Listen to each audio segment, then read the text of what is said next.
Саламатсыңдар ма, 4 сынып оқушылары? Әдебиеттік оқудан 95 сабақты орындайық. 95 сабақ тақырыбы «Жеті түсті желбір гүл». Шығарманы басқа үлгідегі нұсқамен салыстырамын. Шығарманы басқаша құрауды үйретемін. Түсініп оқы. Жеті түсті желбір гүл. Женя ұлдардан көңілі қалып, ауланың басқа жағында қыздармен ойнауға кетті. Қараса, қыздар алуан түрлі ойыншықтармен ойнап жүр екен. Болжа, Женя енді қандай тілек айтуы мүмкін?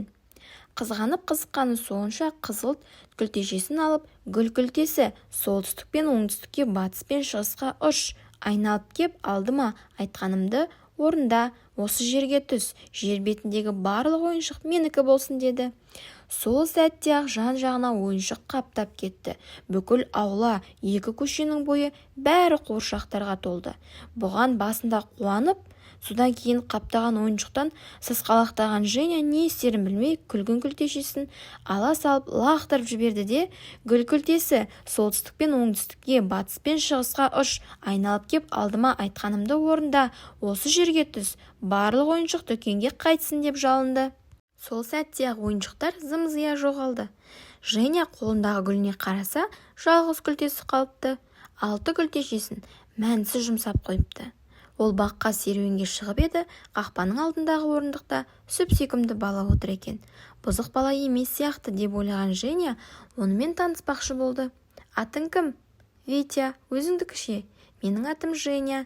Кеттік, қоласпақ ойнайық. Мен жүгіре алмаймын, аяғым жарамайды. Қандай өкінішті, сенімен ойнағым кебеді, деді Женя. Менің де сенімен ойнағым келеді, бірақ ол мүмкін емес. Мен енді өмір бойы жүгіре алмаймын, деді бала. Балалар, оқиға қалай аяқталуы мүмкін? Ары қарай оқиық. Ол не дегенің? Деп Женя қалтасынан соңғы көк күлтешесін суырып алды. Бір сәт көзін басып тұрды да, күлтешені саусағына қысып тұрып, дірілдеген нәзік даусымен: гүл күлтесі солтүстік пен оңтүстікке, батыс пен шығысқа ұш, айналып кеп алдыма, айтқанымды орында, осы жерге түс, Витяның аяғы жазылсын, дені сау болсын, деді. Сол сәтте-ақ Витя орнынан атып тұрып, Женямен жүгіріп ойнап кетті. Жүгіргені сонша, Женя қанша тырысса да оны қуып жете алмай қалды. Қалай қызық аяқталды, балалар? Жарайсыңдар, балалар. Келесі мәтін бойынша сұрақтар. Автордың 6 күлтешесін мәнсіз жұмсақ қойыпты деген сөзімен келісесің бе? Автордың 6 күлтешесін мәнсіз жұмсап қойыпты деген сөзбен келісеміз, себебі ол 6 күлтешесін жақсы істерге емес, тек ұсақ түйектерге жұмсады. Женя Витяның өмірін қалай өзгертті? Женя Витяның аяғының жазылуына көмектесті, оған қуаныш сыйлады және бақытты етті. Ертегіде кейіпкердің көңіл күйі қалай өзгерді, оқиғаларды реті бойынша есіңе түсір. Ең алдымен Женяның тоқаштарын ит жеп қойды, ол кезде көңілі түсіп кетті.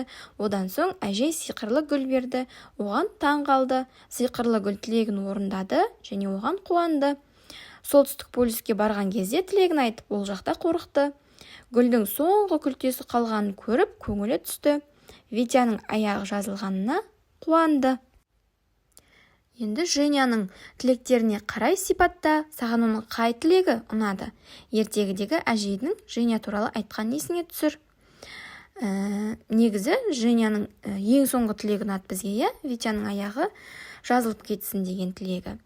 Жақсы, ал ертегідегі әжейдің Женя туралы айтқан сөзі жан-жағына жалтақтап ойнап кететініне қарамастан, сен жақсы қызсың деп айтты, әжей? Ертегінің осылай аяқталған сендерге ұнады ма, балалар? Ұнаса, енді ертегінің негізгі ойын мақал-мәтелмен байланыстырып пікіріңді айт. Жақсы ісімен жақсы дейді. Яғни Женя соңында өзінің ісімен жақсы болды, себебі ол Витяға көмектесті, Мәтін мазмұны бойынша жоспар құрып жаз. Бірінші, Женяның қызғанышы, яғни ойыншықтарды басқа қыздардан ойнап жүрген қызғанды. Екінші, Женяның соңғы тілегі. Ол соңғы гүл күлтесіне Витяның аяғы жазылуын тіледі. Ал Женяның қуанышы, ол Витяның аяғының жазылғанына қуанып, екеуі ойнап кетті. Жақсы, балалар, жарайсыңдар, сау болыңдар.